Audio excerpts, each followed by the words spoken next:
Hey everyone, welcome to a postseason recap presented by Don's Ford. I'm Michael Lear with the voice of the Utica Comets, Jason Shia, here as well to talk about the great Utica Comets season that has passed. This team put together 2 affiliations and had a fantastic year, and we're here to look back at some of the highlights. It started with goaltending. We had 6 goalies in this building this year, and they all performed spectacularly. Jason, you got to see each and every one of them. It was awesome to see a couple of young and a couple of veteran goaltenders.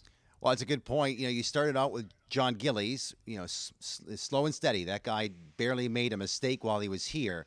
Once he was elevated, then Jake Kiley took the reins, a kid in his early stage of his pro career. An unfortunate injury, although timing-wise it worked out sort of for Mike DiPietro, who got right into the crease, along with Joel Hofer, who we're going to take a look at shortly. And then at the end of the year, Evan Fitzpatrick plays a phenomenal game in Rochester. Will Cranley gets his first ever pro game. The one thing I talked about with Trent Cole throughout the season is goaltending has never been an issue. You had 2 goaltending coaches, some great goalies. Everything on that side of it worked out. And we had a chance to see Joel Hofer in this building post a 41-save shutout. Absolutely incredible performance. That was our top highlight from the goaltending perspective. Let's take a look. You imagine Tucker is standing in the box. He is. He wants to lead the faceoff. One-timer. What a save. What a save by Hofer. Rebound chance. And that just goes wide. On the point now for Bowl. Wrist shot. Saved by Hofer. He'll hold that one with 13.3 to go. Stand up and give this kid a hand because he deserves it tonight.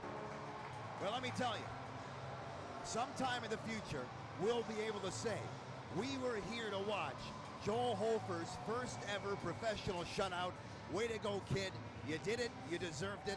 This Comets team featured more youth than really any team in the league this year, as the American Hockey League in general was so young. But we got the chance to see some rookies do some really special things this year.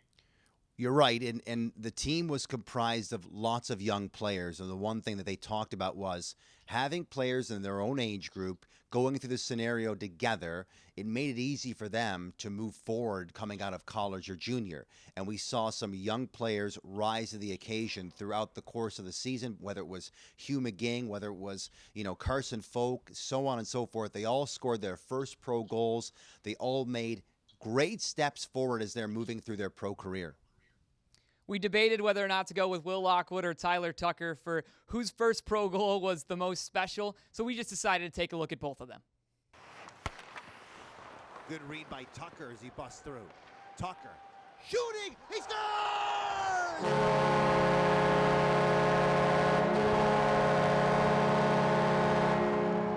Get him the puck. It's his first AHL goal. What a shot, and it's 4-2. Timer and a shorthanded opportunity. Shorthanded breakaway. Lockwood scores!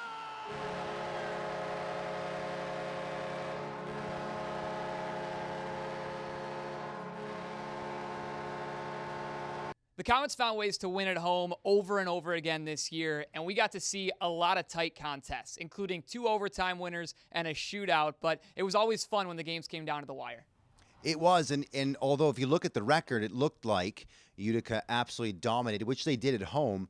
There were several games that were very close.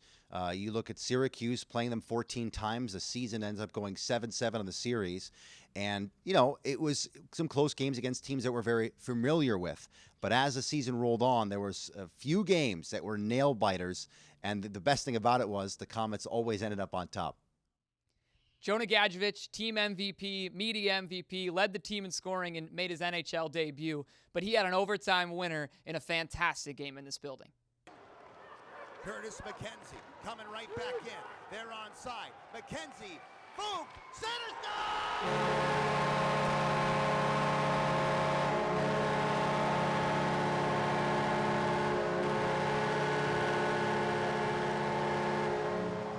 So Jason had the opportunity to be joined by Gary Heenan on the broadcast on WPNY for home games, and people who watched, I'm sure, certainly enjoyed Gary. But Jason, what was that like for you and Gary to be together?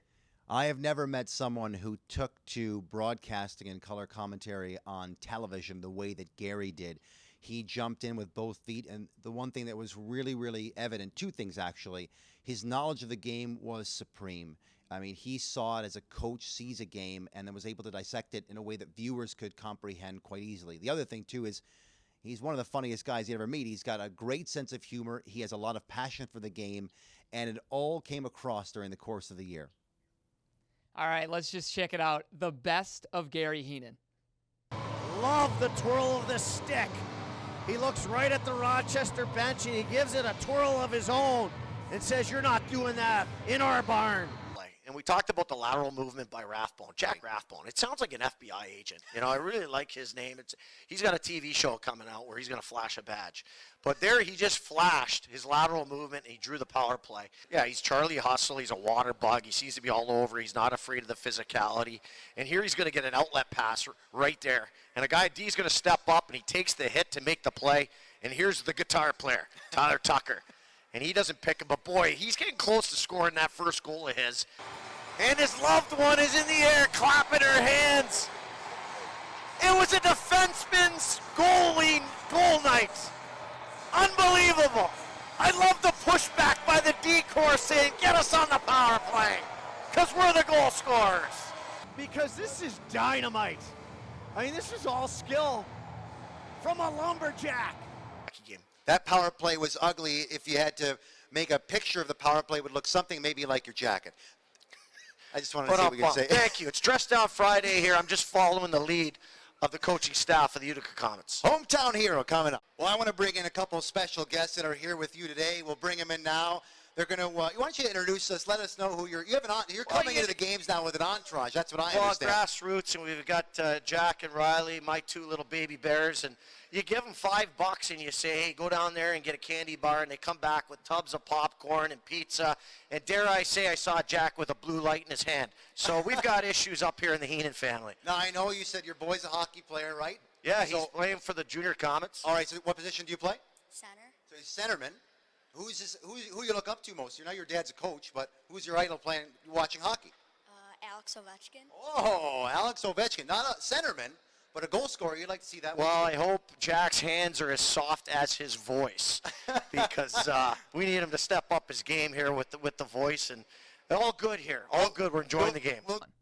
And last but not least, we've talked about it a little bit already, but the Comets had an outstanding record at home. They were 11-2 in this building, got to have fans for all but 3 of those games. It really was a special atmosphere in this building.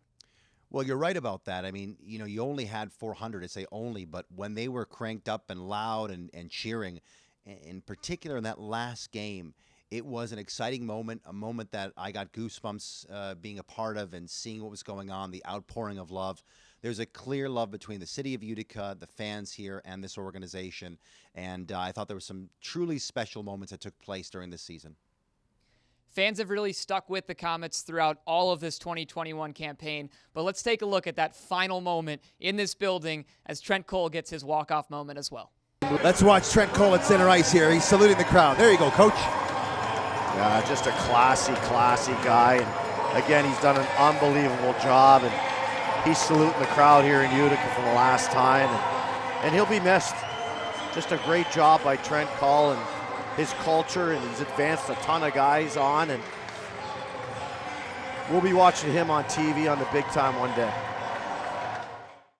This was a postseason recap presented by Don's Ford, and it was a crazy and awesome and difficult and perfect year here in Utica. So we really enjoyed sharing it with you. So thank you so much to Canucks fans and Blues fans and Comets fans alike. You all came together to celebrate an interesting year of Comets hockey. A lot coming your way throughout the summer, and we can't wait to be with you for the change and the progress that comes with a summer changing affiliations. We're really excited for it. Jason, anything you want to add before we get out of here? Well, that building that's behind you and I is going to look quite different in a short amount of time. October 17th, we'll be here. This place will be packed, and the fans will be roaring.